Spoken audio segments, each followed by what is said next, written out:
Farhad Ali Taimur. Episode 703। उसकी दिली मुराद पूरी हो रही थी। वो खुश होकर भाई के कमरे से चली गई। उसके जाने के बाद लारोश कबाना ने कहा, जूलियस, हम भाई बहन की मोहब्बत को तुम अच्छी तरह समझते हो। Yes sir. मैं अपनी लाडली बहन को जल्द ही तुम्हारी शरीक हयात बनाऊंगा। सर, आप मेरी वफादारी का बहुत बड़ा इनाम दे रहे हैं। ये मेरी औकात से ज़्यादा है। मुझे यकीन है कि तुम शादी के बाद भी हवाना के शौहर नहीं, नौकर बनकर अपनी औकात में रहोगे। Yes sir. मैं कभी शिकायत का मौका नहीं दूंगा। किसी चौथे राजदार का रास्ता रोकने की यही एक सूरत है कि हवाना को आज़ादी दी जाए।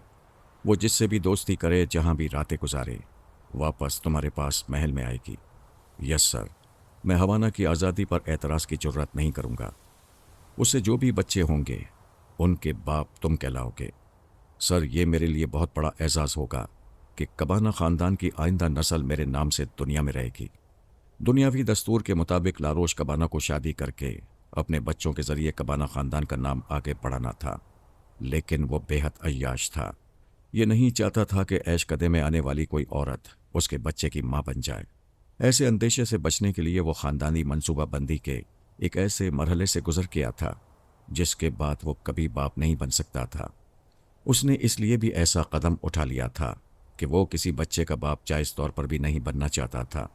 अपनी होने वाली औलाद पर उसे भरोसा नहीं था, और भरोसा इसलिए नहीं था कि उसने अपने बाप को कत्ल करके इस जजीरे की हुक्मरानी हासिल की थी। ऐसा ही कोई मौका वो अपनी औलाद को देना नहीं चाहता था। लिहाजा बाप के साथ अपने होने वाली औलाद को भी कत्ल कर चुका था।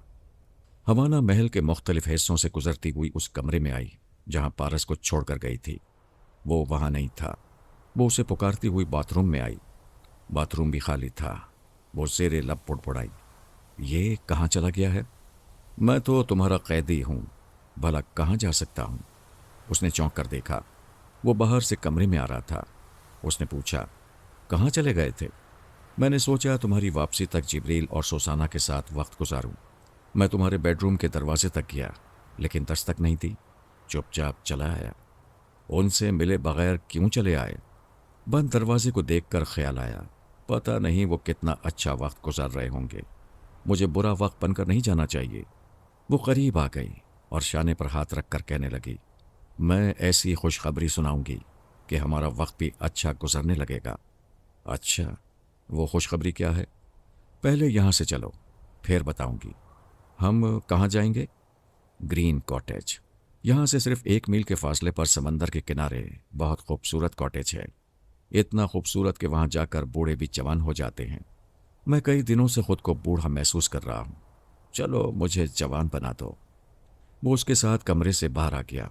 एक मुसल्ला गार्ड ने आकर कहा, मादाम सोनिया का फ़ोन है, हिज हाइनेस आपको बुला रहे हैं।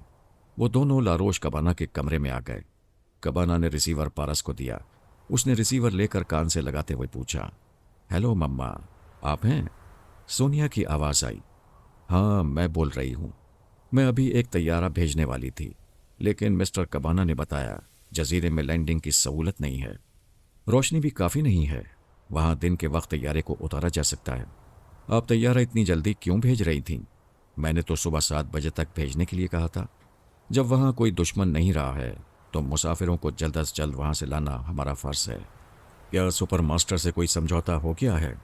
सुपर ताकतें कभी शराफत से समझौता नहीं करती। टेढ़ी उंगली से घी निकालना पड़ता है। तुम आओगे तो बताऊंगी कि वो और उसका ख्याल खानी करने वाला किस तरह मैदान छोड़कर भाग गए हैं। मम्मा, आपने मेरी जंग क्यों लड़ी? बेटे, आज तक मैंने कभी ऐसा नहीं किया था। आज 300 मुसाफिरों की जिंदगी का सवाल था। जजीरे में खून खराबा होता तो बेचारे मुसाफिर भी मारे जाते। सुपर मास्टर से तुम फिर कभी टकरा सकते हो। मुसाफिरों की जाने जाती तो तुम्हारा ज़मीर क्या तुम्हें मलामत न करता? फारस को तस्लीम करना पड़ा।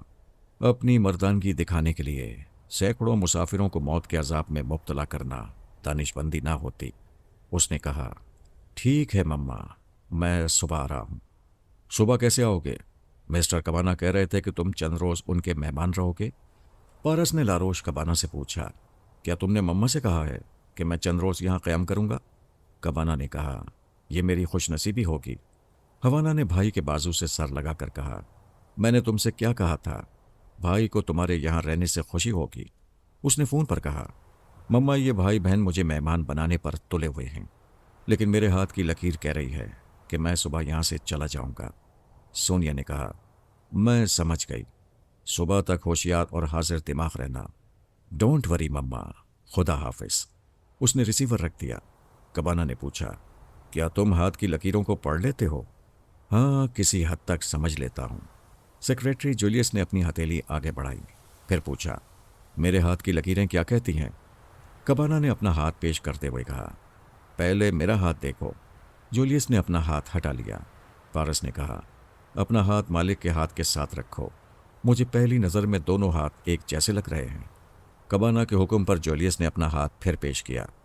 पारस कभी इस हाथ को कभी उस हाथ को देखने लगा, फिर कहा, दो हाथ एक जैसे नहीं होते, लेकिन तुम दोनों के हाथों में हैरत अंगेज मुमासलत है। आखिर क्या है? कुछ कहो तो सही। मिस्टर कबाना, अव्वल तो तुम कभी शादी नहीं करोगे और कभी बाप नहीं बन सकोगे। कबाना ने दिल ही दिल में एतराफ़ किया। इसका जवाब गलत नहीं है।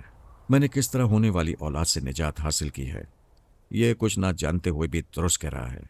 वाकई 10 शनास है। पारस ने कहा, मिस्टर कबाना, तुम्हारे सेक्रेटरी का हाथ तकरीबन यही कुछ कह रहा है। ये बाप बनते हुए भी बाप नहीं बन सकेगा। जॉलिस ने पूछा, इसका मतलब क्या हुआ? मतलब ये हुआ कि तुम्हारी शरीके हयात बच्चे पैदा करेगी, लेकिन वो बच्चे तुम्हारे नहीं हुआ करेंगे। सिर्फ तुम्हें बाप का सर्टिफिकेट मिलता रहेगा। जॉलियस ने नागवारी से कहा, यह क्या बकवास है? तुम इंसल्ट कर रहे हो। तुम दुनिया के किसी भी नजूमी से पूछ लो, ये इंसल्ट तुम्हारे हाथों की लकीरों में है। कबाना ने कहा, जूलियस ये जो कह रहे हैं उसे तहम्मुल से सुनो। पारस ने कहा, तुम दोनों के हाथों की लकीरें कुछ कह रही हैं। बेशुमार दौलत आने वाली है। जापान जैसे नन्हे से मुल्क की शहरियत हासिल हो रही है। वही ताकत और बरतरी मिस्टर कबाना को चंद घंटे के अंदर हासिल होने वाली है। लारोश कबाना खुशी से बेहाल हो रहा था। खुशी से हवाना की भी बाछें खिली जा रही थीं। दोनों बहन भाइयों को सुपर ताकत की सरपरस्ती हासिल हो रही थी। उसकी दौलत और फौजी ताकत में भी इजाफा होने वाला था। वो गहराइयों से पारस को नजूमी तस्लीम कर रहे थे। पारस ने कहा, मैं कहना तो नहीं चाहता था, लेकिन तुमने मेहमान बनाकर मुझे जीत लिया है। जो सच है वो ज़रूर बताऊंगा। हाँ हाँ, ज़रूर बताओ, सच बताओ। आका और ग़ुलाम के हाथ अलग अलग हैं, लेकिन एक बात है, एक ही अंदाज में मौत की वार्निंग दे रहा हूँ। आज रात इस महल में किसी भी वक्त 2 कत्ल होंगे। हवाना परेशान होकर कहने लगी, क्या कह रहे हो पारस? पारस ने कहा, मैं नहीं कह रहा, दोनों के हाथों की लकीरें एक जैसी हैं। कबाना ने पूछा, वो दोनों कत्ल होने वाले कौन हैं? पारस ने दोनों को देखते हुए कहा, आका और ग़ुलाम। दोनों के दीदे फैल गए। हवाना की ऊपर की सांस ऊपर रह गई। फिर वो सांस लेते हुए कहने लगी, ये झूठ है। उसकी मजाल कि मेरे भाई को कत्ल करने के लिए महल में कदम रखे। मौत कदम रखे बगैर चली आती है। जूलियस ने कहा, तुम खामखा दहशत ज़दा कर रहे हो। अब तक मैंने जितनी बातें बताई हैं, अगर वो गलत हैं तो फिर ये कत्ल होने वाली बात को भी गलत समझ लो। कबाना ने कहा, तुमने एक एक बात दुरुस्त कही है। एक बात और बता दो, हमें कत्ल कौन करेगा? तुम लोग पहले ही मेरी बात का यकीन नहीं कर रहे हो। तुम्हारे इस सवाल का जवाब दूंगा तो मुझे पागल समझकर हंसोगे। हम तुम्हारे इल्म की रोशनी में संजीदगी से गौर करेंगे। तो फिर सुनो, आज रात किसी भी वक्त आका अपने ग़ुलाम को और ग़ुलाम अपने आका को कत्ल करेगा। पहले तो उन्होंने पारस को यूं देखा जैसे बात समझ में ना आई हो। फिर सब ने मिलकर जोरदार पैका लगाया। वो पेट पकड़कर हंसते हुए बोली, ओह पारस, तुम बड़े वो हो, इतना मत हंसाया करो कि पेट में दर्द होने लगे। कबाना ने हंसते हुए कहा, जिसे मैं बचपन से कुत्ते की तरह दुम हिलाते देख रहा हूँ, ये मुझे कत्ल करेगा? अगर मैं इसे आंखें दिखाऊं तो ये मर जाएगा। जूलियस ने जेब से रिवॉल्वर निकाल लिया। सबके कह अचानक ही रुक गए। वो रिवॉल्वर लेकर अपने आका के सामने आ गया। फिर रिवॉल्वर पेश करते हुए कहा, सर मुझे गोली मार दें, मैं मरने के बाद आपको कत्ल नहीं कर सकूंगा। हाथ की लकीरें झूठी पड़ जाएंगी। कबाना ने रिवॉल्वर लेकर कहा, देख लो मिस्टर पारस, यह ग़ुलाम कितना वफादार है। मैं इसे गोली मार दूं तो पेशगोई छूटी पड़ जाएगी। पारस ने कहा, इसे गोली मारते ही आधी पेशिनगोई दुरुस्त हो जाएगी। मैंने ये भी तो कहा है कि आका अपने ग़ुलाम को कत्ल करेगा। कबाना ने जूलियस को रिवॉल्वर देते हुए कहा, तुम्हारी पेशगोई ने हमें उलझा दिया है। मैंने सिर्फ ये नहीं कहा है कि तुम दोनों एक दूसरे को कत्ल करोगे, ये भी तो कहा है कि आज रात की सुबह कर लोगे तो कल से तुम्हारे उरूज और इख्तिदार का सूरज तुलू होगा। तुम दोनों एक लंबी उम्र गुजारोगे। हवाना तायद में सर हिलाकर बोली, हाँ तुमने ऐसी कोई बात तो कही थी। कबाना ने कहा, प्लीज साफ और सीधे अंदाज में बताओ, क्या आज की रात हम पर भारी है? और अगर हम तदब्बर और तदबीर से काम लें तो आने वाली क़ज़ा को टाल सकते हैं। हाँ बेशक मैं यही कह रहा हूँ। तुम दोनों एक लंबी उम्र गुजारने के लिए मौत को शिकस्त दे सकते हो। कैसे शिकस्त दे सकते हैं? प्लीज़ हमें बताओ। मैं क्या बता सकता हूँ? अभी तुम्हारे हाथ में रिवॉल्वर आया था। तुम मिस्टर जोलिस को गोली मार देते तो कोई तुम्हारा क्या बिगाड़ लेता? हाथ की लकीर दुरुस्त साबित होती। मेरी अकल में ये बात आती है कि आज रात तुम दोनों को अपने पास कोई हथियार नहीं रखना चाहिए और दोनों को एक दूसरे से बहुत दूर रहना चाहिए। हवाना ने कहा, पारस ने बहुत ही दानिशमंदाना मशवरा दिया है। मैं इसके साथ ग्रीन कॉटेज जा रही हूँ। भाई कबाना तुम भी साथ चलो। मैं आज की रात तुम्हें महल में तन्हा नहीं छोड़ूंगी। वो बहन के गाल को थपथपाते हुए कहने लगा, बहन की मोहब्बत भाई को बुज़दिल बना देती है। मैं मौत के डर से महल छोड़कर नहीं जाऊंगा, बल्कि मौत को टालकर पेशगोई के मुताबिक लंबी जिंदगी गुजारूंगा। जोलिस ने कहा, मिस्टर पारस ने माकूल मशवरा दिया है। हम आका और गुलाम अपने पास हथियार नहीं रखेंगे और इस महल में रहते हुए भी एक दूसरे से दूर रहेंगे। हवाना ने कहा, मुझे इत्मीनान नहीं होगा, मैं भी महल में रहूंगी। कबाना और जूलियस ने हवाना को घूर कर देखा। फिर कबाना उसके बाजू को थाम कर कहने लगा, मिस्टर पारस, माजरत चाहता हूं, हम अभी आते हैं। वो बहन को साथ लेकर बेडरूम से बाहर आ गया। फिर सरगोशी में बोला, क्यों काम बिगाड़ना चाहती हो? तुम ग्रीन कॉटेज नहीं जाओगी तो पारस वहां तन्हा नहीं जाएगा। वो महल में रहेगा तो हम आज़ादी से दोनों रोबोट्स को ठिकाने नहीं लगा सकेंगे। महल के अंदर या तहखाने में तेजाब से गलते वक्त उनकी चीखें निकलेंगी और पारस के कानों तक पहुंचेंगी। वो परेशान होकर कहने लगी, भाई मुझे तुम्हारी जिंदगी अजीज है, मैं तुम्हें छोड़कर नहीं जाऊंगी। तुम पारस की फिक्र ना करो, मैं उसे चाय या कॉफ़ी में बेहोशी की दवा मिला कर दूंगी। वो कम से कम 3 घंटे तक आंखें नहीं खोल सकेगा। चलो यही सही, रात के 11 बजने वाले हैं। मैं उसे बेहोश करने के लिए आधे घंटे का वक्त दे रहा हूँ। जब वो बेहोश हो जाए तो तुम कमरे से ना निकलना। वो रोबोट बेहद ख़तरनाक हैं। मैं नहीं चाहता कि तुम्हें कोई नुकसान पहुँचे। हमने उन दोनों से निमटने का मुकम्मल मंसूबा बना लिया है। वो भाई बहन बेडरूम में वापस आ गए। कबाना ने हंसते हुए पारस से कहा, मैं इसे समझा रहा था कि चांदनी रात में तुम्हें जजीरे की सैर कराए, लेकिन ये मेरे लिए परेशान है और बड़ी ज़िद्दी है। तुम ख्याल ना करना, आज की रात गुजर जाए तो कल तुम्हें सैर कराएगी।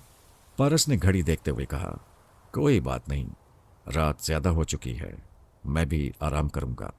हवाना ने उसका हाथ पकड़कर खींचते हुए कहा, चलो आराम जरूर करो, लेकिन मैं तुम्हें सोने नहीं दूंगी। जगाए रखने के लिए बेहतरीन कॉफ़ी पिलाऊंगी। वो दोनों कबाना के बेडरूम से बाहर आ गए। पारस ने कहा, तुमने मेरे दिल की बात कह दी। मैं कॉफ़ी के लिए कहने ही वाला था।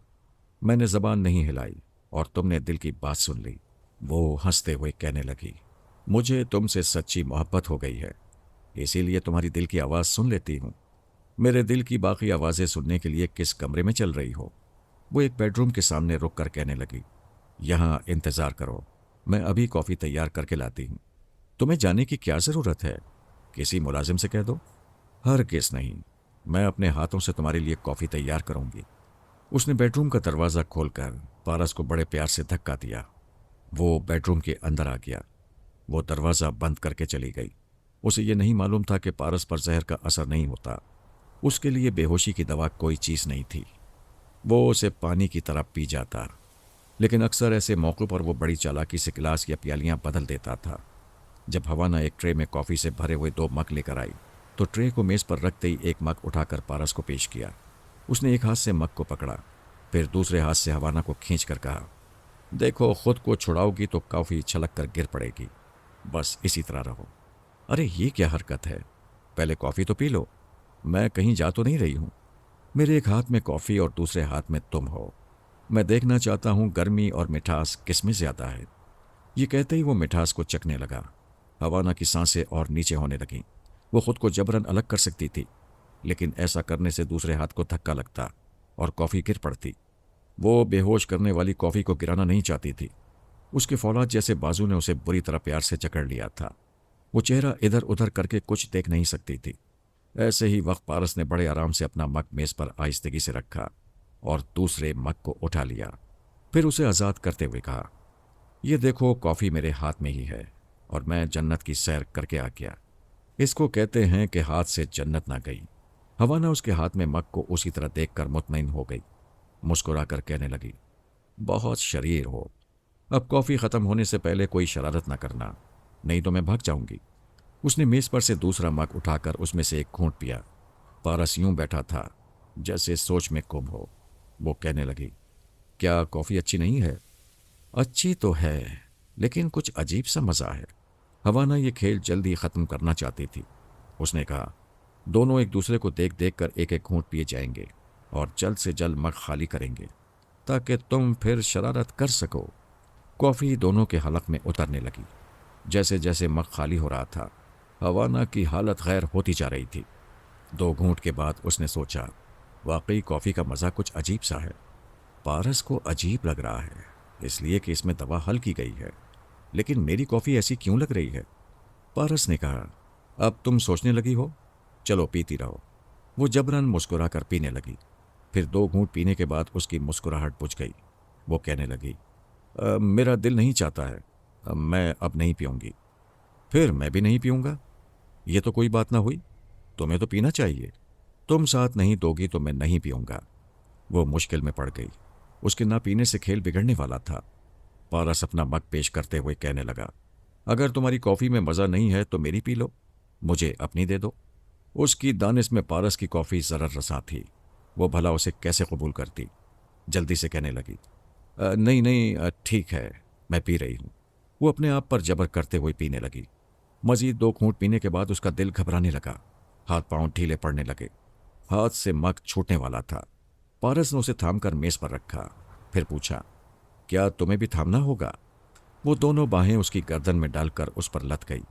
लरसती हुई आवाज़ से कहने लगी, मुझे बचाओ, मैं डूब रही हूँ। पारस ने अपनी गर्दन से उसकी बाहों को अलग करते हुए कहा, तुम्हारी मक्खन जैसी जवानी के साथ कोई भी डूबने को तैयार हो जाएगा, लेकिन मुझे डूबने का शौक नहीं है। उसने रेशमी जुल्फों को मुट्ठी में लेकर उसे एक झटके से उठाया। बेहोशी में आंखें बंद होने वाली थीं। बालों को झटका लगते ही चीख निकल गई। आंखें खुल गईं। वो कहने लगा, जलील औरत का हुस्न ऐसा ही होता है, जैसे ऊपर से खुशबू छिड़कती गई हो, अंदर से वो कटर ही रहती है। उसने एक उल्टा हाथ मुंह पर रसीद किया। वो चीखती हुई चकराकर फर्श पर गिर पड़ी। कर्राते हुए करवट लेकर चारों शाने चित हुई, फिर बेहोश हो गई। आधा घंटा गुजर चुका था। कबाना और जूलिस पहले तहखाने में आए। वहां जूलिस ने तेजाब से भरी हुई 2 बोतलें रखी हुई थीं और उस तेजाब को परफ्यूम स्प्रे करने वाली 2 छोटी बोतलों में मुंतकिल कर दिया गया था। उन परफ्यूम की बोतलों के जरिए वो दूर ही से जिब्रील और सोसाना पर तेजाब स्प्रे कर सकते थे। कबाना और जूलिस ने एक एक स्प्रे उठा लिया। फिर वो चोर दरवाजे से अपने कमरे में वापस आए। 6 मुसल्ला गार्ड्स को तलब किया। सेक्रेटरी जूलिस ने उन्हें समझाया, देखो, उन दोनों रोबोट्स पर राइफल की गोलियां असर नहीं करती हैं, लेकिन उनके जिस्मों में गोलियां पेवस्त होने के बाद हमें चंद सेकंड्स का मौका मिल सकता है। जब तक वो अपने अंदर से गोलियां निकालेंगे, तब तक हम उन पर तेजाब स्प्रे कर देंगे। इस दौरान तुम सब हमारे चारों तरफ ढाल बनकर रहोगे। मुसल्ला गार्ड्स को अच्छी तरह हिदायत देने के बाद वो कमरे से बाहर आ गए। फिर गार्ड्स के दरमियान चलते हुए हवाना के बेडरूम के सामने पहुंचे। सोसाना और जिब्रील उसी बेडरूम में थे। जोलिस ने दरवाजे पर दस्तक दी। अंदर ऊंची आवाज में कैसेट रिकॉर्डर ऑन था। मौसीकी सुनाई दे रही थी। एक गार्ड ने जोर जोर से दरवाजे पर हाथ मारा तो वो खुलता चला गया। खुले हुए दरवाजे से सोसाना और जिब्रील नजर आए। वो ऑर्केस्ट्रा की धुन पर रक्स कर रहे थे। कबाना ने गरज कर कहा, बंद करो ये आवाज, हम तुम्हारी मौत के बाराती आए हैं। वो रक्स करते करते रुक गए। उन्हें सवालिया नजरों से देखा। फिर सोसाना ने आगे बढ़कर रिकॉर्डर को ऑफ कर दिया और पूछा, मिस्टर कबाना, तुम अभी कुछ कह रहे थे? जिब्रील ने कहा, ये कह रहे थे कि अपनी मौत की बारात लेकर आए हैं। जोलिस ने कहा, अपनी नहीं, तुम्हारी मौत। ये हमारे हाथों में परफ्यूम स्प्रे नहीं, तेजाब है। जिब्रील ने कहा, तेजाब है? ये तेजाब क्यों लाए हो? हमें बनाने की कोशिश ना करो। हमें मालूम हो चुका है कि तुम दोनों सिर्फ तेजाब से गलाए जा सकते हो। तुम हमें गलाना और मारना क्यों चाहते हो? क्या हमसे कोई दुश्मनी है? कोई दुश्मनी नहीं होती, फिर भी कत्ल करना ज़रूरी हो जाता है। दौलत और इख्तिदार हासिल करने के लिए बेगुनाह अवाम पर गोलियां चलाई जाती हैं। तुम दोनों बेगुनाह हो। तुमने हमारा कुछ नहीं बिगाड़ा, लेकिन हम तुम्हें हमेशा के लिए बिगाड़ कर सुपर ताकत का एक हिस्सा बन सकते हैं। अच्छा, तो सुपर मास्टर ने बताया है कि हमारा वजूद सिर्फ तेजाब से मिट सकता है। हाँ, हम तुम्हारी जिंदगी मिटाकर अपनी तकदीर बनाएंगे। कैसे बनाओगे? सुपर मास्टर ने तुम्हें हमारे हाथों हलाक कराने के लिए छोड़ रखा है। हम पर तेजाब का कोई असर नहीं होता है। तेजाब को महज तुम्हारी मौत का बहाना बनाया गया है। कबाना और जूलियस ने एक दूसरे को सवालिया नजरों से देखा। फिर दोनों ने हाथ आगे बढ़ाकर स्प्रे का ट्रैकर दबा दिया। बोतल का तेजाब खारिज होता हुआ सोसाना और जिब्रील के चेहरों पर और बदन के दूसरे हिस्सों पर फैलने लगा। वो आराम से खड़े हुए थे। गोश्त गलना तो दूर की बात है, उनका लिबास भी नहीं गल रहा था। शदीद हैरानी के बाइस उन्होंने इस बात पर ध्यान नहीं दिया कि लिबास को नुकसान क्यों नहीं पहुंच रहा है। सुसाना ने पूछा, अब तुम्हारा क्या बनेगा? तेजाब का हम पर असर नहीं हुआ। गोलियां हमारे अंदर आकर वापस निकल जाती हैं। तुम्हारे ये राइफल बरदार हमारे शिकंजे से तुम्हें बचा नहीं सकेंगे। जूलियस ने चौंक कर कबाना से कहा, सर, इनका लिबास जूं का तूं है। हम धोखा खा रहे हैं। हमारी बोतलों में तेजाब नहीं, पानी है। जिब्रील और सुसाना ने एक साथ उन पर छलांग लगाई। तमाम गार्ड्स ने फायरिंग की। उन्हें एक दो गोलियां लगीं, बाकी इधर उधर गईं। उनकी गिरफ्त में 4 गार्ड्स आ गए। 2 गार्ड्स अपने मालिक और सेक्रेटरी के साथ कमरे से भागते हुए बाहर गए, लेकिन बाहर पहुंचते ही ठिठक गए। उनके सामने हवाना एक कुर्सी पर आंखें बंद किए बैठी हुई थी। पारस उसकी कनपटी से रिवॉल्वर की नाल लगाए खड़ा हुआ था और कह रहा था, कबाना, तेरी बहन बहुत ही नाजुक मिजाज है। कॉफी पीकर बेहोश हो गई, यानी आधी मर गई। अगर तेरे गार्ड्स ने हथियार नहीं फेंके तो इसकी पूरी मौत हो जाएगी। लारोश कबाना ने पीछे देखा, जिधर 2 रोबोट्स उसके 4 गार्ड्स को मौत के घाट उतार रहे थे। आगे पारस मौत बनकर खड़ा हुआ था। उसने हुक्म दिया, हथियार फेंक दो। उन्होंने हथियार फेंक दिए। कबाना ने कहा, पारस, हमारे दरमियान कुछ गलत फहमियां पैदा हो गई हैं। हवाना तुम्हें दिलो जान से चाहती है। मैं भी दिलो जान से तुम्हें बहनोई बनाने वाला हूं। तुम्हारा बहनोई सिर्फ जॉलियस बन सकता है। हवाना बाहर से जितने बच्चे लाए उन्हें यही बाप का नाम दे सकता है। क्या मुझे रिश्वत देने के लिए तुम्हारे पास सिर्फ एक बहन है? तुम जो चाहो मैं दूंगा, कबाना ने कहा। देने के लिए जिंदा रहोगे तो दोगे। क्या मेरी पेशन गोई भूल गए? पारस ने जवाब दिया। कबाना और जूलियस ने बेबसी से एक दूसरे को देखा। फिर जूलियस ने कहा, तुम तो कह रहे थे कि आका और गुलाम एक दूसरे को कत्ल करेंगे, मगर यहां तो तुम मुझे कत्ल करना चाहते हो। मौत तो हर हाल में आती है। अगर तुम चाहते हो कि मैं जहमत ना उठाऊं तो फिर एक दूसरे को ख़त्म कर दो। पारस, हर गलती की तलाफी हो जाती है, हर भूल की मुआफ़ी मिल जाती है। हमें एक बार मुआफ़ कर दो। मुआफ़ी मांगने वाले मकालमे बहुत पुराने हो चुके हैं। तुमने ये नहीं पूछा कि हमें तुम्हारी साजिशों का इल्म कैसे हुआ। कैसे हुआ? तुम लोगों की हिमाकत से। हवाना ने सोसाना और जिब्रील को अपने बेडरूम में आराम करने के लिए उन्हें तनहा छोड़ दिया था। जब तुम्हारी बहन मुझे कमरे में छोड़कर तुमसे कहने गई कि वो मुझे यहाँ मेहमान बनाकर रखेगी, तो उसके जाने के बाद मैं सोसाना और जिब्रील के पास आ गया। हवाना के बेड के पास इंटरकॉम रखा हुआ था। मैंने सोचा तुम्हारे कमरे में हवाना गई है, उसे इंटरकॉम के जरिए बता दूं कि मैं सोसाना और जिब्रील के पास हूं। मैंने इंटरकॉम का रिसीवर उठाने से पहले उसके स्पीकर को ऑन किया। इसके साथ ही तुम्हारी आवाज़ सुनाई देने लगी। तुम फ़ोन पर सुपर मास्टर से बातें कर रहे थे। चूंकि तुम्हारे फ़ोन का स्पीकर भी ऑन था, इसलिए सुपर मास्टर की आवाज़ कमरे में फैल रही थी और इंटरकॉम के जरिए मुझ तक पहुंच रही थी। कबाना और जूलियस के मुंह हैरत से खुल गए। पारस ने कहा, मैं नजूमी या दस्तशनास नहीं हूं। मैंने तुम दोनों के बारे में जो हकायक बयान किए वो लकीरें देखकर नहीं, इंटरकॉम से सुनकर बयान किए थे। तुमने जूलियस से कहा था कि जब हवाना पारस को लेकर ग्रीन कॉटेज में चली जाएगी तो वो तहखाने में जाकर तेजाब ले आए। जब ये बात मुझे मालूम हुई तो मैंने नजूमी बनकर तुम तीनों को आधे घंटे तक उलझाए रखा। सोसाना को चोर दरवाज़ों का इल्म था। वो तहखाने में गई। उसने तेजाब की दोनों बोतलें हटा दी, हीटर ऑन करके पानी को हल्का सा गर्म किया, फिर उसे 2 बोतलों में भर के वहाँ रख दिया। जब तुम दोनों ने उसे परफ्यूम स्प्रे करने वाली बोतलों में मुंतकिल किया होगा तो पानी हल्का सा गर्म महसूस हुआ होगा, जैसा कि तेजाब की हरारत होती है। कबाना ने दोनों हाथों से सर को थाम दिया। ओ गॉड, हम सोच भी नहीं सकते थे कि हमारी लाइल्मी में हमारे ही महल में तुम लोग ऐसी चालें चल रहे हो। हम तुम्हें गाफिल समझकर धोखा खा गए। सोसाना और जिब्रील उनके पीछे कमरे से बाहर आए। उन्होंने पलट कर देखा। दोनों के हाथों में स्प्रे करने वाली बोतल थी।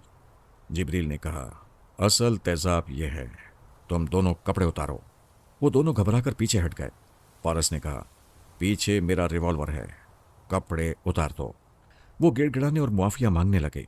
सोसाना और जिब्रील ने उनके पैरों की तरफ स्प्रे किया। तेजाब पतलून के पांचों और जराबों को गलाता हुआ उनकी खाल और गोश्त तक पहुंचा तो वो चीखें मारकर भागने लगे। फिर चंद कदमों के बाद ही लड़खड़ाकर फर्श पर गिर पड़े। तेजाब ज़दा पांव भागने के काबिल नहीं रहे थे। महल में दौड़ते हुए कदमों की आवाज़ें गूंजने लगी।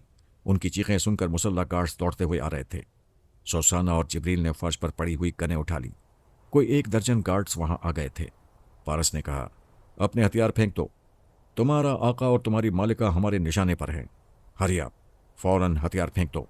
कबाना ने तड़पते हुए कहा, हथियार मत फेंको, ये लोग हमें मार डालेंगे। फायर करो, इन्हें भून कर रख दो।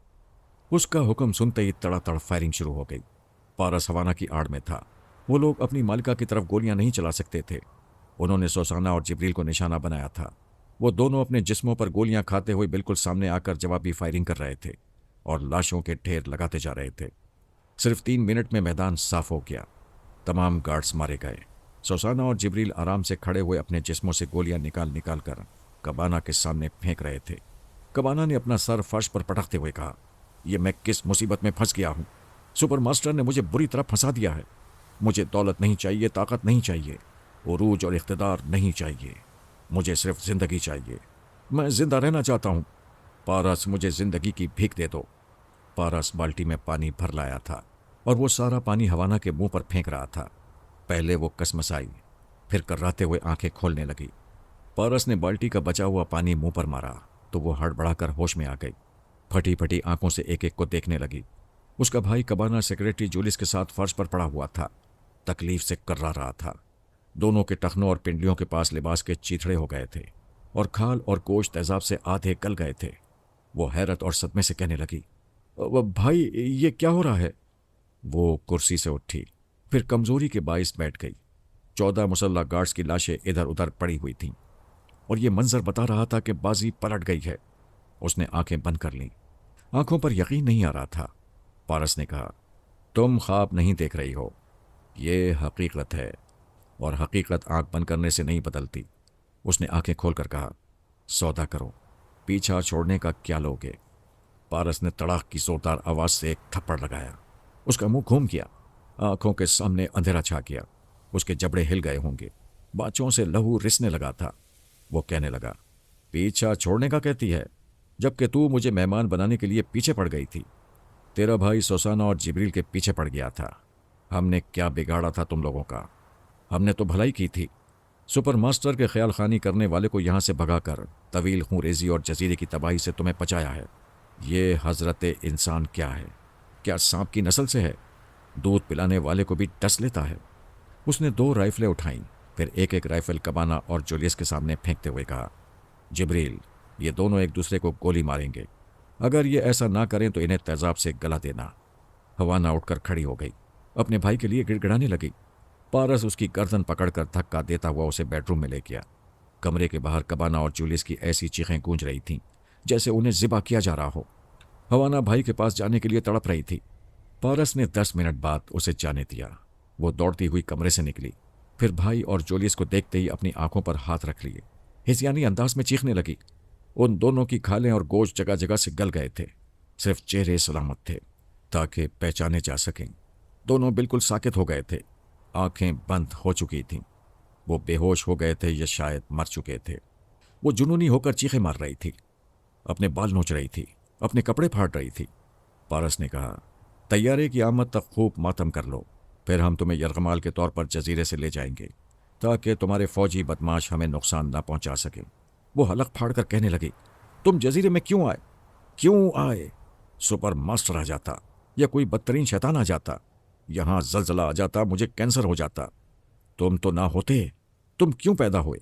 और जब पैदा ही हो गए हो तो जजीरे में क्यों आ गए? हाय, क्यों आ गए? पारस इत्मीनान से चलता हुआ दूसरे कमरे में चला गया। वो जिस्मानी एतबार से अजीब थी, लड़का भी थी और लड़की भी थी। दिमागी लिहाज से गरीब थी। उसका गरीब दिमाग अपने ही वजूद को समझ नहीं पाता था। यूं दुश्मन ने उसे अजीब व गरीब बनाकर मेरे पास पहुंचा दिया था। मैं जॉनी या जीना की दास्तान को आगे बढ़ाने से पहले उसकी मुख्तसर सी हिस्ट्री फिर पेश करना चाहता हूँ, ताकि उस अजूबे से ताल्लुक़ रखने वाली जितनी अहम बातें हैं वो सुनने वालों के जहन में ताज़ा हो जाएं। जॉनी सबसे पहले पेरिस एयरपोर्ट के रेस्टोरेंट में मुझे मिला। 15 मिनट के बाद ही वो लेडीज़ टॉयलेट में चला गया था। उसके बाद वो जॉनी नज़र नहीं आया। तैयारे के पास जीना नज़र आई। मैंने समझा वो जॉनी की हमशक्ल बहन होगी। लेकिन जीना को जॉनी के जिक्र से सख्त नफरत थी। फिर स्विट्ज़रलैंड में जीना मेरे कॉटेज की दूसरी किराएदार की हैसियत से मिली। तब मुझे यकीन हुआ कि उसके दिमाग में कोई दुश्मन ख्यालखानी करने वाला मौजूद रहता है और उसके ज़रिए मुझे ट्रैप करना चाहता है। मैं जीना के ख्यालात पढ़ने उसके दिमाग में पहुंचा तो हैरत अंगेज इंकशाफ हुआ। उस वक्त वो लड़की से लड़का बन रही थी, यानी वो 12 घंटे तक लड़की रहती थी, फिर अगले 12 घंटे के लिए लड़का बन जाता था। और वो जानबूझकर ऐसा नहीं करती थी। अव्वल तो उसका ब्रेन वॉश किया गया था, दोम ख्यालखानी के जरिए उसे और ज्यादा गुमराह किया जाता था। जब वो लड़का होता था तो उसके दिमाग में लड़की के जज्बात पैदा नहीं होने दिए जाते थे, और जब तक वो लड़की रहती थी उसके अंदर लड़के से सख्त नफरत पैदा की जाती थी।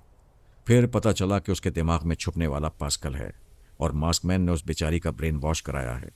उसके दिमाग में ऐसा सिस्टम कायम किया है जिसके मुताबिक वो दिन के 10 बजे से रात के 10 बजे तक पूरे होशो हवास में लड़की रहती है, फिर रात के 10 बजे से सुबह 10 बजे तक के लिए लड़का बन जाती है। सवाल पैदा होता है, मास्कमैन ने उसे अजूबा क्यों बनाया? क्या मुझे फांसने के लिए? पहले मैं यही समझ रहा था, फिर माइक्रो फिल्मों के जरिए इंकशाफ हुआ वो ज़बरदस्त जासूसा है। उसने सीक्रेट एजेंट की हैसियत से कई गैर मुल्की राज चुराए हैं। ये बातें मुझे सोनिया ने बताई थीं कि 3 माइक्रो फिल्मों में जीना की तस्वीरें साफ हैं। वो कहीं लड़के के रूप में और कहीं लड़की के रूप में नजर आती है। रिपोर्ट के मुताबिक वो दुनिया की मासूम तरीन खतरनाक जासूसा है। उसके अंदर ऐसी कुछ बातें और सलाहियतें हैं कि वो फौलादी आसाब रखने वाले उसूल पसंद अफराद को भी अपनी तरफ खींच लेती है। कई मुल्कों की बड़ी बड़ी सियासी और सरकारी शख्सियात के साथ उसकी तस्वीरें मौजूद हैं। सोनिया का ख्याल था कि अब वो मुझे उल्लू बनाने आई है। मेरा ख्याल था कि मुझे मास्कमैन उल्लू बनाना चाहता है। उसके ख्यालखानी करने वाले ने जीना के जरिए कई बार मेरे लिए मुश्किलात पैदा की। आखिरी बार तो इंतहा कर दी। जीना के जरिए मुझे जख्मी किया और मेरे दिमाग में जलजले पैदा कर दिए। अगर मुझ पर तनवीमी अमल करके मुझे अपना मामूल बना लेता तो फिर मैं मास्कमैन का गुलाम बनकर रह जाता। ऐसे वक्त एक ख्यालखानी करने वाली ने मुझे पास्कल के तनवीमी अमल से बचाया था, लेकिन उस औरत ने मुझे अपना मामूल और ताबेदार भी बना लिया था। लेकिन उस टेलीपैथी जानने वाली का जिक्र तरतीब से करूंगा। अभी तो जीना की रुदात अधूरी है। हाँ, तो मैं कह रहा था, जीना के करीब रहने से मुझे नुकसान पहुंच रहा था, लेकिन उसकी कशिश ने मुझे ऐसा जकड़ लिया था कि वो दूर होती तो मैं बेचैन हो जाता था। जब मैं तनवीमी नींद में डूबा हुआ था तब फौजी उसे मेरे कॉटेज से गिरफ्तार करके ले गए थे, क्योंकि माइक्रोफिल्म के जरिए उसके जासूसा होने के कई सबूत मिल चुके थे। मैंने बेदार होने के बाद उसके दिमाग में पहुंच कर देखा। फौजी अफसरान उसे टॉर्चर सेल में ले जाकर पूछ रहे थे कि वो ख़ास तौर पर किस मुल्क के लिए काम कर रही है। वो शऊरी तौर पर नहीं जानती थी कि किसके लिए काम करती है। वो बेचारी तो अपने बारे में भी सही मालूमात नहीं रखती थी। फौज के अफसरान ये मानने को तैयार नहीं थे कि उसका ब्रेन वॉश किया गया है। उन्होंने हकीकत उगलवाने के लिए उसे बिजली के झटके पहुंचाए। वो तीसरे झटके में बेहोश हो गई थी। बाद में पता चला कि वो बेहोश नहीं हुई थी। अपने कमरे में आने वाली नर्स को बेहोश करके उसके कपड़े पहनकर मिलिट्री अस्पताल से फरार हो गई थी। जब मुझे मालूम हुआ तो मैं उसकी तलाश में कॉटेज से बाहर जाने के लिए तैयार हो गया। ऐसे ही वक्त वो मेरे पास कॉटेज में आ गई। ये मेरे लिए खुशी की बात थी। जिसे पुलिस और फौज तलाश कर रही थी वो मेरे पास आ गई थी। मुझे देखते ही दोनों बाहें फैलाकर मेरी तरफ दौड़ते हुए कहने लगी, मुझे छुपा लो, 10 बजने में सिर्फ 3 मिनट रह गए हैं। मैं 3 घंटे बाद मर जाऊंगी। मरने से पहले तुम्हारी आगोश में तमाम सांसें पूरी कर लेना चाहती हूँ। फिर वो आकर मेरे कदमों में गिर पड़ी। ये मोहब्बत करने वाले जानते हैं कि ऐसी मोहब्बत करने वाली पर कितना प्यार आता है, जिसे दुश्मन बार बार जुदा करते हों और वो बार बार पलट कर गले लगने आ जाती हो। मैंने उसे कदमों से उठाकर गले से लगा लिया। उसे दीवाना होकर प्यार करने लगा और प्यार करते करते दीवाना होने लगा। उसे बाजुओं में उठाकर कभी मशरक से मगरिब ले गया, कभी शुमाल से जुनूब ले आया, कभी प्यार के आसमान पर पहुंचा दिया, कभी उसे फूलों भरी ज़मीन पर बिछा दिया। मैं नहीं जानता मैंने उसे कितना प्यार दिया और दीवानगी में प्यार के बदले कितना प्यार वसूल करता रहा। मैं नहीं जानता, क्योंकि दीवाने को अपना होश नहीं रहता। मैं समझता हूँ ऐसे वक्त दिल की गहराइयों से प्यार करने वाला अपने होश में नहीं रहता, और जो होश में रहकर प्यार करता है वो दीवाना नहीं होता। मैं हैरान था कि वो क्या शय है। पहले मैंने एक नाजुक से छोकरे के रूप में उसे देखा, फिर उसे होश उड़ा देने वाली छोकरी के रूप में हासिल कर लिया, लेकिन वो इसके अलावा भी बहुत कुछ थी। जब हम गुमशुदा तैयारे वाले अड्डे में गए थे तो वहाँ दुश्मनों से अच्छी खासी फाइट हुई थी। वहाँ मैंने जॉनी को ज़बरदस्त अंदाज में लड़ते हुए देखा था। उसके कराटे, पंच, समरसॉल्ट और फ्लाइंग किक वगैरह से पता चल गया था कि उसने बचपन से बाकायदा तरबियत हासिल की है। फिर माइक्रो फिल्मों के जरिए पता चला कि वो सीक्रेट एजेंट है, गैर ममालिक के राज चुराती है। इसका मतलब ये था कि वो ज़हीन और हाजिर दिमाग है। इसीलिए मास्कमैन ने उसे ऐसी राह पर लगाया था।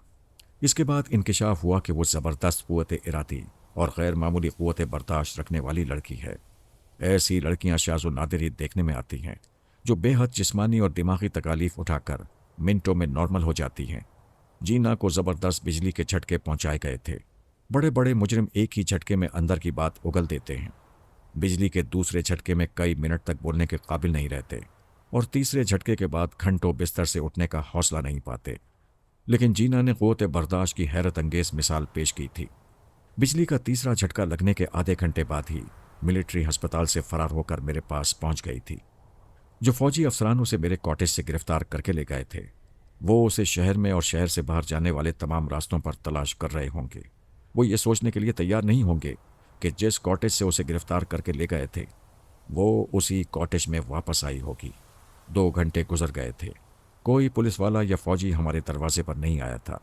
जीना ने घड़ी देखी, फिर मुझसे लिपट कर कहने लगी, 10 बजने में अब सिर्फ आधा घंटा रह गया था। मैं मर जाऊंगी, तुम्हारी आगोश से महरूम हो जाऊंगी। तुम नहीं मरोगी, सिर्फ गुम हो जाओगी। कल सुबह 10 बजे आंख खोलोगी तो खुद को इसी तरह मेरी आगोश में पाओगी। वो खुश होकर कहने लगी, सच कह रहे हो? कल सुबह 10 बजे तक तुम इसी तरह मुझे आगोश में छुपाए रहोगे? हाँ, तुम्हें अपनी जान से लगाए रखूंगा। मैं मर जाऊंगी, गुम हो जाऊंगी या अपनी ज़ात से गाफिल हो जाऊंगी तो तुम मेरे साथ क्या करते रहोगे? प्यार करता रहूंगा। हाय, मगर मुझे खबर नहीं होगी। मैंने उसे हमदर्दी और मोहब्बत से देखा, फिर पूछा, तुम मुझ पर कितना भरोसा करती हो? मैं सिर्फ तुम पर भरोसा करती हूँ। और मेरा कौन है? कोई नहीं है। मेरा अपना वजूद भी काबिल एतमाद नहीं है। तो फिर मेरी बात का एतबार करो। तुम्हारा ब्रेन वॉश किया गया है और तुम्हारे दिमाग में दोहरी शख्सियत को नक्श किया गया है। लेकिन मेरे साथ ऐसा क्यों किया गया है? मैं अभी बताता हूँ। तुम्हारा ब्रेन वॉश करके तनवीमी अमल के जरिए दिमाग में ये बात बिठा दी गई है कि तुम दिन के 10 बजे से रात के 10 बजे तक जीना नामी लड़की रहोगी और रात के 10 बजे से सुबह 10 बजे तक जॉनी नाम का लड़का बन जाओगी। वो हैरानी और बेयकीनी से मेरा मुंह देख रही थी। मैं तुम्हें कभी झूठा समझ ही नहीं सकती और तुम्हारी इस बात से ये बात समझ में आ रही है कि लोग मुझे जॉनी या उसका हमशक्ल क्यों कहते हैं। मैंने कहा, शाबाश, इसका मतलब यह है कि वो ख्याल खानी करने वाला अभी तुम्हारे दिमाग में नहीं है। अगर होता तो तुम्हें अपनी अकल से यूं सोचने ना देता। मैं तुम्हारी बातों पर पूरी तरह भरोसा करते हुए ये भी समझ रही हूँ कि रात 10 बजे के बाद मैं जॉनी नाम का लड़का बन जाती हूँ। हाँ, शाबाश। और सोचो, इन लम्हात में तुम्हारी अकल जो कह रही है वो ज़बान से बोलती जाओ। वो चुप होकर खला में तकने लगी। मैं समझ गया गड़बड़ है। फौरन उसके दिमाग में पहुंचा। पास्कल सोच के जरिए कह रहा था, ये मैं क्या कह रही हूँ? ब्राइन से 2 दिन की दोस्ती है और मैं इसकी उल्टी सीधी बातों पर यकीन कर रही हूँ। मैं अपनी अकल से नहीं, अपने यार की अकल से सोच रही हूँ। मैंने कहा, पास्कल, तुम जीना की आवाज़ और लहजे में बोलते हो और ये बेचारी तुम्हारी बातों को अपने दिमाग की सोच समझने लगती है। मैं तुम्हें एक अकल की बात समझाता हूँ। हर इंसान पर बुरा वक्त आता है। एक बार तुम पर भी आया था। तुम यहाँ फौजी छावनी के एक तहखाने में कैदी थे। मैं चाहता तो टेलीपैथी के जरिए तुम्हें दिमागी अजियतें पहुँचाता और तनवीमी अमल के जरिए अपना मामूल बना लेता, तुम्हें दिमागी नुकसान पहुँचाए बगैर मास्कमैन के पास वापस भेज दिया। पास्कल ने कहा, हमने भी जोजो पर एहसान किया है। उसे दिमागी नुकसान नहीं पहुँचाया, बल्कि उसे बेइंतहा ज़हीन और मामला फहम बना दिया है। तुम लोगों ने जोजो से बड़े बड़े फ़ायदे उठाने के लिए ऐसा किया है। हमने मारिया के बदले तुम्हें वहाँ भेज दिया, लेकिन जिस तरह मास्कमैन मारिया को पहले की तरह जहरीली बनाने की साजिश कर चुका है, उसके जवाब में हमने तुम्हें तनवीमी अमल के जरिए अपना गुलाम नहीं बनाया। अच्छा, तो उस एहसान का बदला चाहते हो कि मैं जीना के दिमाग में दुश्मन बनकर ना हूँ? मास्कमैन को छोड़कर तुमसे दोस्ती कर लूँ? अगर मास्कमैन से छुड़ाना होता तो हम तुम्हें कैद रखते और तुम्हारी डमी उसके पास भेज देते। मैं ये भी नहीं कहता कि मुझसे दोस्ती करो, सिर्फ एक नेकी करो। ये नेकी तुम्हारे किसी बुरे वक्त में काम आएगी, जिस तरह हमने तुमसे नेकी की थी। फिर किसी बुरे वक्त में तुम्हारे साथ भलाई करेंगे। मेरी बात ख़त्म होते ही जीना मेरी आगोश से निकल गई। बेड से उतरकर कालीन पर दोजानो हो गई। तब ख्याल आया कि 10 बज गए हैं। मैं जल्दी से उठकर अलमारी के पास गया, उसे खोलकर लड़के वाले कपड़े और दूसरा सामान निकाल लाया। फिर वो सब कुछ उसके करीब रखकर दूसरे कमरे के एक कोने में चला गया। वो कालीन पर दोजानो होने के बाद सजदे के अंदाज में झुक गई थी। उसने दोनों हाथों से सर को थाम लिया था, आंखें बंद कर ली थीं। उसके दिमाग में आवाज उभर रही थी, मैं मर्द हूं, मेरा नाम जॉनी है, अभी मैं अंधेरे में हूं। जब आंखें खोलूंगा तो मेरे चारों तरफ रोशनी होगी। मैं खुद को उसी कॉटेज में पाऊंगा जहां सुबह एक फौजी अफसर मुझे छोड़ गया था। पास्कल उसके दिमाग में बोल रहा था और जॉनी को याद आ रहा था कि वो ब्रायन वुल्फ यानी मेरे साथ स्विट्जरलैंड से पेरिस आया था। यहाँ ब्रायन वुल्फ के कहने पर फौजी जवान उसे एक कमरे में नजरबंद रखने के लिए ले गए थे। वहां से एक अफसर उसे गाड़ी में बिठाकर इस कॉटेज में ले आया था। यहाँ पहुंचते ही वो बिस्तर पर आकर सो गया था और अब उसकी आंखें खुल रही थीं। जॉनी ने आंखें खोल दी, फिर आहिस्ता आहिस्ता सर उठाकर देखने लगा। उसे वही कॉटेज, वही बेडरूम दिखाई दे रहा था। फिर उसकी नज़र मुझ पर पड़ी। वो खुशी से उछलकर खड़ा हो गया। वुल्फ, मेरे दोस्त! वो दोनों बाजू फैलाए हुए दौड़ता हुआ आया, फिर मुझसे लिपट गया। मैं उसे लिपटाए हुए थोड़ा सा यूं घूम गया कि वो आईने में नजर आने लगा। मैंने कहा, जरा आईना देखो। उसने आईने में खुद को देखा, फिर चौंक गया क्योंकि उसके सर पर लड़कियों वाले सुनहरे बालों की विक थी। वो परेशान होकर बोला, मैं जब भी 10 बजे रात को आंख खोलता हूँ मेरे सर पर विक होती है और जिस्म पर लड़की का लिबास होता है। आखिर ऐसा क्यों होता है? वो मुझसे अलग होकर सर से विक नोच कर फेंकना चाहता था। मैंने अलग होने नहीं दिया। उसे अच्छी तरह जकड़ कर कहा, तुम्हारा सीना मेरे सीने से लगा धड़क रहा है। ज़रा सोचो, ज़रा समझो। अगर तुम लड़के हो तो लड़की की तरह सीना क्यों धड़क रहा है? वो परेशान होकर अलग होना भूल गया। क्या मैं उसके हवास पर छा रहा था? ये मालूम करने के लिए उसके दिमाग में पहुंचा। पास्कल उसकी सोच में कह रहा था, नहीं, मैं लड़का हूं, मेरे सीने की धड़कन लड़की जैसी नहीं है।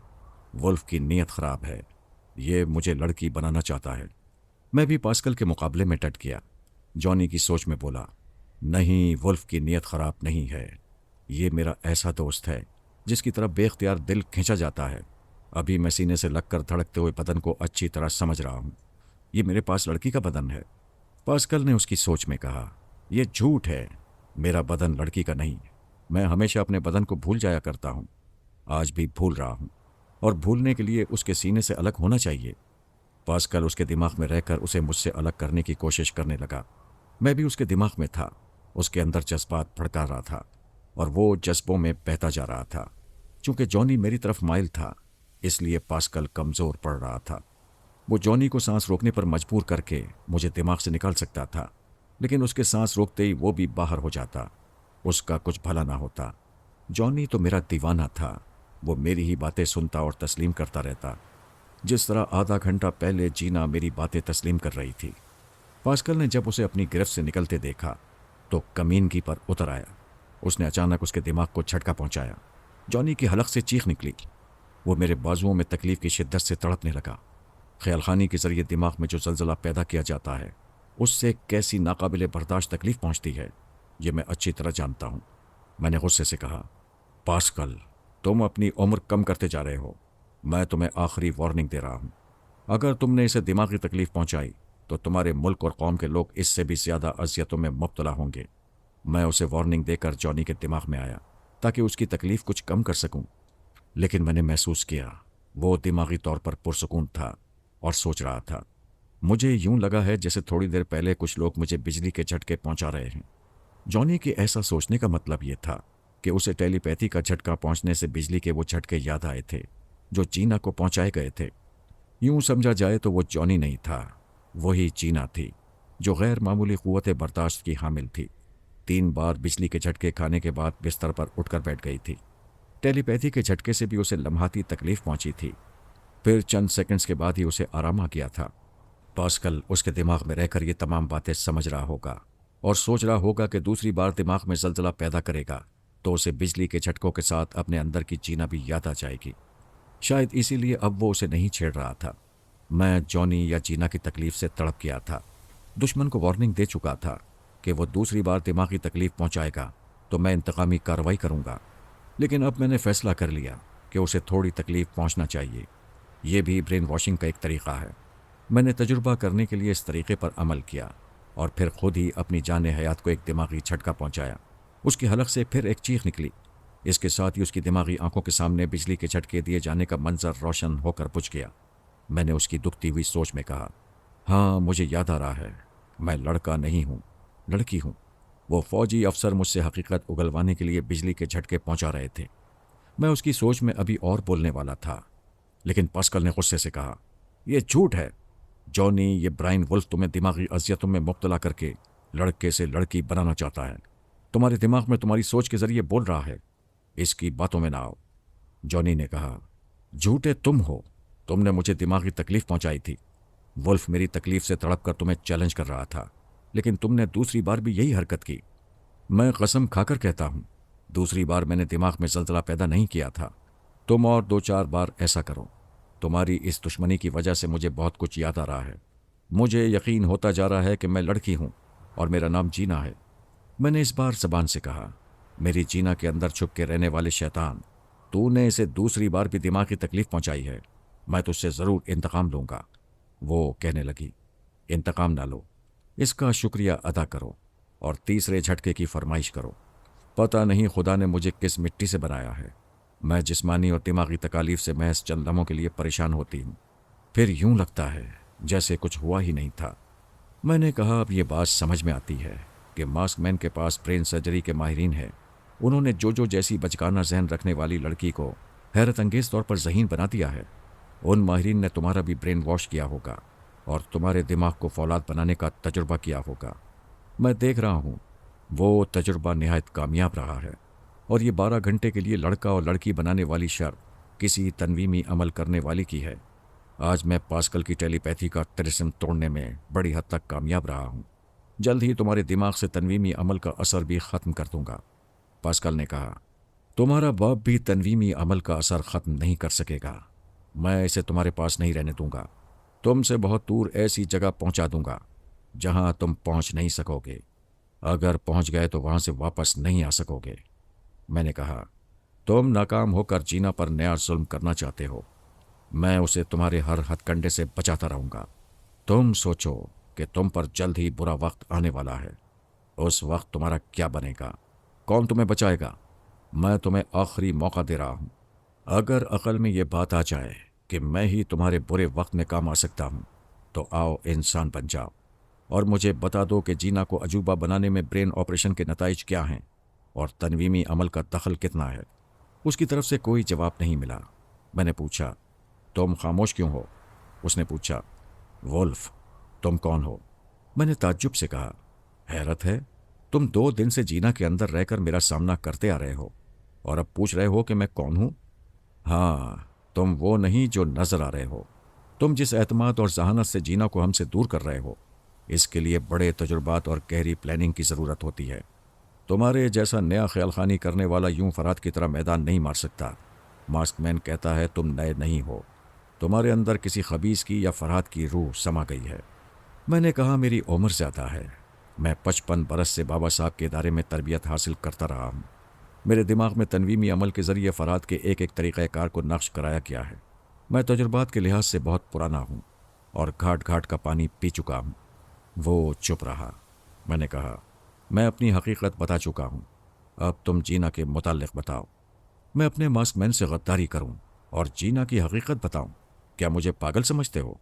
जीना ने कहा, इस झगड़े में मुझे 2 अहम बातें मालूम हो गईं।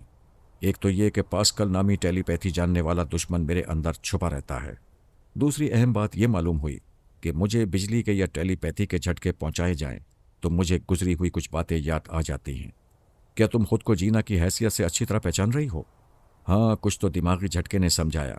कुछ अपने हालात का तज्जिया करने से बात समझ में आती है कि मैं रोज़ाना 10 बजे जब भी जॉनी बनती हूँ तो मेरे सर पर विग और बदन पर जनाना लिबास क्यों होता है।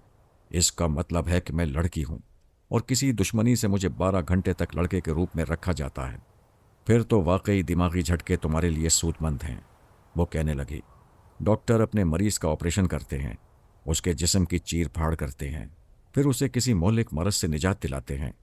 यानी मरीज़ को अच्छा करने के लिए उस पर जुल्म भी किया जाता है। मेरे दोस्त, तुम भी मुझ पर जुल्म करो, यानी मैं तुम्हें ज़हनी झटके पहुँचाऊँ? हाँ, दुश्मन से इसकी तवक्को नहीं है, एक दोस्त ही ऐसा कर सकता है। आओ मोहब्बत से मुझ पर जुल्म करो। उसके दिमाग में पास्कल ने कहा, वुल्फ ऐसी हिमाकत ना करना। जीना के दिमाग में जो धुंध छाई हुई है उसे रहने दो, वरना धुंध साफ होगी तो ये लड़की तुम्हारे लिए मौत बन जाएगी। जब इसका जहन साफ होगा तो ये मेरे लिए नहीं, तुम्हारे लिए मौत बनेगी। ये कहकर मैंने जीना के दिमाग को एक झटका पहुंचाया। वो चीख मारकर अपनी जगह से उठी, फिर दोनों हाथों से सर को थामकर सोफे पर गिर पड़ी। पास्कल ऐसे वक्त उसे अपने तौर पर सोचने का मौका नहीं देना चाहता था। उसके दिमाग में कहने लगा, मैं जॉनी हूं, जॉनी रहूंगा, मैं तब्दील नहीं हो सकता। ये वुल्फ मेरे दिमाग को कमज़ोर बना रहा है।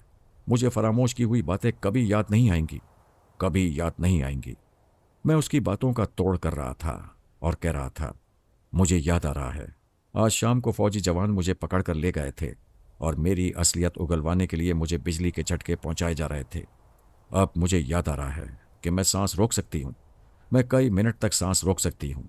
ये सच है या झूठ, मुझे आजमाने के लिए सांस रोकना चाहिए। उसने सांस रोक ली। मैं दिमाग से बाहर हो गया। यकीनन पास्कल भी वहां से निकल गया होगा और जी भर कर मुझे गालियां दे रहा होगा। जीना दिमागी तौर पर हम दोनों के हाथों से निकल गई थी, लेकिन जिस्मानी तौर पर मेरे सामने मौजूद भी थी। पास्कल तो उससे बिल्कुल ही महरूम हो गया था। वो आसानी से पीछा छोड़ने वाला नहीं था। एक आध मिनट के बाद फिर उसके दिमाग में आ सकता था, तुम पर जुल्म करते हुए दिल दुखता है। मैं समझता हूं वो शैतान पीछा छोड़े तो तुम्हें टेलीपैथी के झटकों की ज्यादा जरूरत पेश नहीं आएगी। उसने फिर सांस रोक ली। मैंने पूछा, क्या वो आया था? उसने असबात में सर हिलाया। मैंने कहा, फिलहाल उसे दूर रखने का यही तरीका है। सांस वक्फे वक्फे से रोकती रहो और अपने बारे में कुछ न कुछ याद करती रहो। उसने आंखें बंद कर ली। उसी वक्त फोन की घंटी बजने लगी। मैंने उसे दोनों बाजुओं में सोफे पर से उठाया, फिर बिस्तर पर लाकर लिटा दिया। उसके बाद फोन के पास आकर सोफे पर बैठ गया। रिसीवर उठाकर कान से लगाते हुए कहा, हेलो। सोनिया की आवाज़ आई, मेरे पास आओ। मैं रिसीवर रखकर उसके पास पहुंचा। वो मुझे पारस की रुदात सुनाने लगी। वो सोसाना और जिब्रील को पेरिस ला रहा था। सुपरमास्टर के टेलीपैथी जानने वाले ने उस तैयारे को हाईजैक करके जजीरा मावरी पहुंचा दिया था। वहां जबरदस्त जंग छिड़ने वाली थी।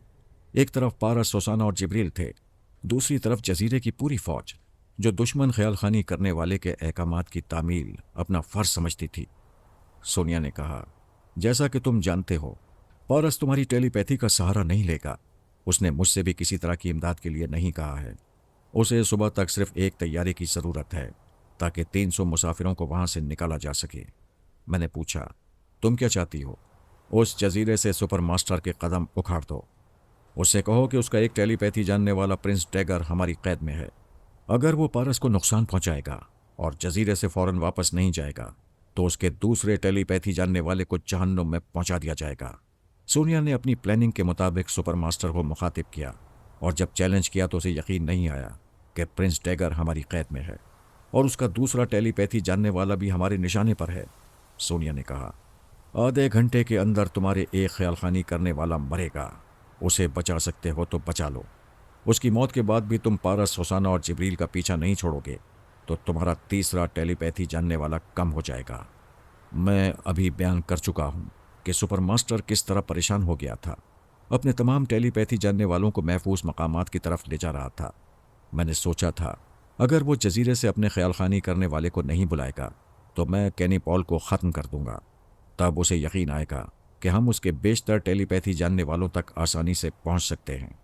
लेकिन कैनी पॉल के मुकद्दर में अभी ज़िंदगी की सांसें बाकी थीं। उसकी जगह एक और टेलीपैथी जानने वाला हेलीकॉप्टर में परवास के दौरान हलाक हो गया। ये किसी की समझ में नहीं आया कि वो हेलीकॉप्टर किस तरह गिरकर तबाह हो गया। सुपरमास्टर ने यही समझा कि सोनिया ने अपना चैलेंज पूरा कर दिया है। उसने सोनिया से रब्ता कायम किया, उसकी तरफ दोस्ती का हाथ बढ़ाना चाहा, ये मालूम करना चाहा कि वो उसके टेलीपैथी जानने वालों को कैसे जानती है। उसने कहा, उनकी एक तवील फहरिस्त मेरे पास है, जिनमें से एक मेरा कैदी है, दूसरे को मार चुकी हूं।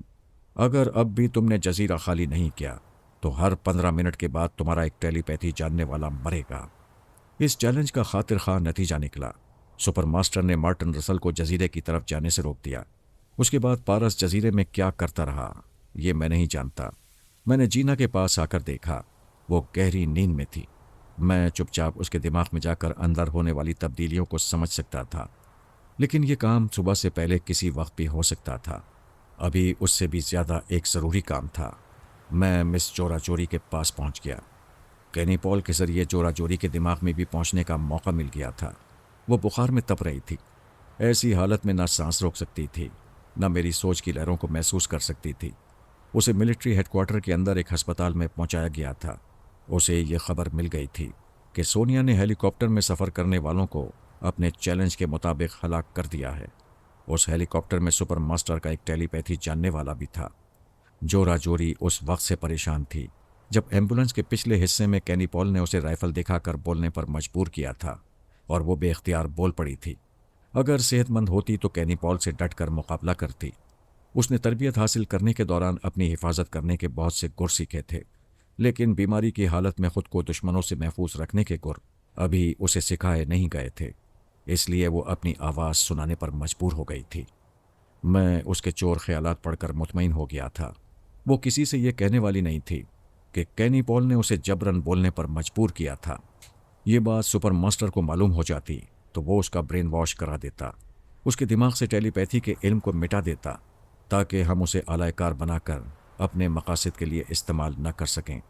यही खौफ कैनी पॉल को था, इसलिए वो खामोशी से मेरा मामूल बना हुआ था।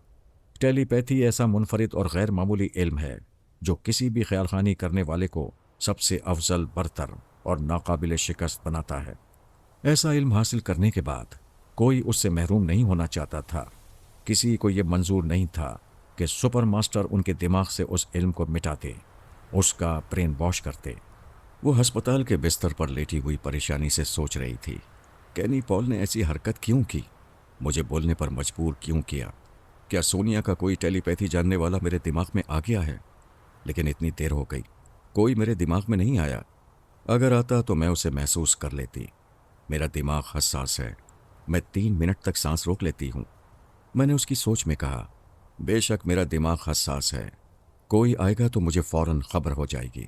मुझे परेशान नहीं होना चाहिए। डॉक्टर ने अभी जो दवा दी है उससे खासा आराम है, बुखार कम हो गया है। मैं आंखें बंद करके सो जाऊंगी तो बुखार बिल्कुल ख़त्म हो जाएगा। उसने आंखें बंद कर लीं। उसी वक्त फ़ोन की घंटी बजने लगी। उसने आंखें खोलकर रिसीवर उठाया। दूसरी तरफ से बाप की आवाज़ सुनाई दी, हेलो चोरी, कैसी हो बेटी? बुखार कम हो रहा है पापा। अभी मैं सोने जा रही थी। तुम्हें अब सुकून से नींद पूरी करनी चाहिए। तुम पर से बला टल गई है। सोनिया ने किसी दूसरे टेलीपैथी जानने वाले को मार डाला है। मेरी बेटी महफूज है। तुम्हारी मामा बहुत खुश हैं, तुमसे बातें करना चाहती हैं, लेकिन तुम जानती हो इन हालात में सरकारी तौर पर सिर्फ मैं ही तुमसे बात कर सकता हूँ। अच्छा बेटी, आराम करो, फिर बातें होंगी।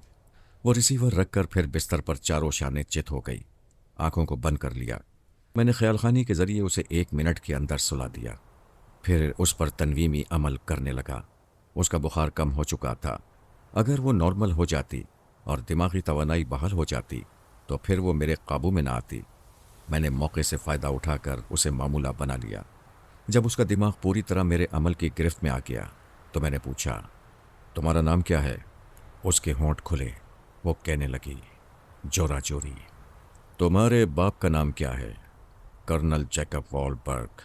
तुम ट्रांसफार्मर मशीन के अमल से कब गुजरी थीं? 4 माह पहले। सोनिया और अली तैमूर वगैरह ने तमाम ट्रांसफार्मर मशीनों को साल भर पहले तबाह कर दिया था। फिर 4 माह पहले तुम किस ट्रांसफार्मर मशीन से गुजरी थीं? मैं नहीं जानती। क्या सुपर मास्टर ने ऐसी कोई मशीन छुपा कर रखी है? मैं ये भी नहीं जानती। तुम सुपर मास्टर के मुताल्लिक नहीं जानती, अपने बाप के मुताल्लिक क्या जानती हो? मेरे पापा फौज के बास और कर्नल हैं। उन्होंने मुझे ट्रांसफार्मर मशीन से गुजरने के लिए सिलेक्शन बोर्ड पर दबाव डाला और मैं टेलीपैथी सीख गई। अपने पापा के मुताल्लिक बताती रहो। मेरे पापा सिलेक्शन बोर्ड के मेंबर हैं। वो जानते हैं कि मेरी तरह और कितने लोगों को टेलीपैथी सिखाने के लिए ट्रांसफार्मर मशीन से गुजारा गया है। क्या ये बात तुम्हारे पापा ने तुम्हें बताई? नहीं, वो मुल्की राजों के मामले में बहुत सख्त हैं। उन्होंने फ़ौज और सियासत से ताल्लुक़ रखने वाली कोई अहम बात कभी मेरे सामने नहीं की। मैं उनकी लाडली बेटी हूँ। सिर्फ मेरी खातिर वो ज़रा उसूल से हट गए। मैं ट्रांसफार्मर मशीन तक पहुँचने की अहल नहीं थी। पापा ने दर पर्दा अपने असर रसूख से मुझे ये इल्म सिखाया। सीखने के बाद मैंने पापा से कहा, आपके चोर ख्यालात पढ़कर मामा को बताऊंगी। वो मुस्कुरा कर बोले, बेटी मैं कर्नल हूँ, योगा का माहिर हूँ, कोई मेरे अंदर नहीं आ सकेगा। तुम भी ये ख्याल दिल से निकाल दो। वो कर्नल जैकब वॉलबर्ग के मुताल्लिक बता रही थी। मैं तवज्जो से सुन रहा था। उसने कहा, एक दिन पापा बीमार पड़ गए। हम इंसानों की फितरत है कि हमारे सामने कोई बहुत ज़्यादा पुरस्कार बने तो उसके मुताल्लिक तहरीक पैदा होती रहती है। हम उसके अंदर की तमाम बातें मालूम कर लेना चाहते हैं। मैं भी चुपचाप पापा के चोर ख्यालात पढ़ने लगी। उनके सीने में बेशुमार मुल्की और फौजी राज छुपे हुए थे। मैंने पूछा, तुमने अपने पापा के दिमाग से दूसरे टेलीपैथी जानने वालों के नाम और उनकी हिस्ट्री मालूम की? हाँ, उनके दिमाग में कोई 16 नाम थे।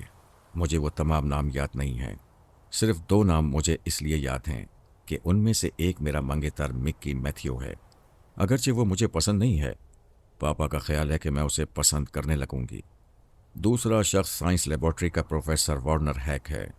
मैं प्रोफेसर हैक के साथ लेबॉर्ट्री में काम कर चुकी हूँ। मैंने हुक्म दिया, तुम सेहतियाब होकर मिक्की मैथ्यू से रब्ता कायम करोगी। मैं मिक्की मैथ्यू से रब्ता करूंगी। फिर तुम साइंस का कोई पेचीदा मसला हल करने के लिए प्रोफेसर वार्नर हैक से रब्ता कायम करोगी। उसने वादा किया वो ऐसा ही करेगी। मैंने पूछा, तुम्हें मिलिट्री अस्पताल से घर जाने की छुट्टी मिलती है? हर 3 माह के बाद 2 दिन की छुट्टी मिलती है। आइंदा कब छुट्टी मिलेगी? 3 माह हो चुके हैं। मैं 2 दिन के लिए मामा और पापा के पास जाने वाली थी, मगर बीमार पड़ गई। फिर सोनिया का खतरा सर पर मंडलाने लगा। अस्पताल से छुट्टी मिलने के बाद तुम घर जाने की इजाज़त हासिल करोगी। उसने वादा किया। मैंने हुक्म दिया, तुम्हारा दिमाग नॉर्मल हालत में भी मेरी सोच की लहरों को महसूस नहीं करेगा। मैंने दूसरी तमाम अहम बातें उसके दिमाग में डाल दी। फिर उसे तनवीमी नींद पूरी करने के लिए छोड़ दिया। कॉटेज में दिमागी तौर पर हाजिर हो गया। मुझे इस बात की खुशी थी कि जोरा जोरी के जरिए 2 टेलीपैथी जानने वाले Mickey Matthew professor Warner hack तक पहुंच जाऊंगा।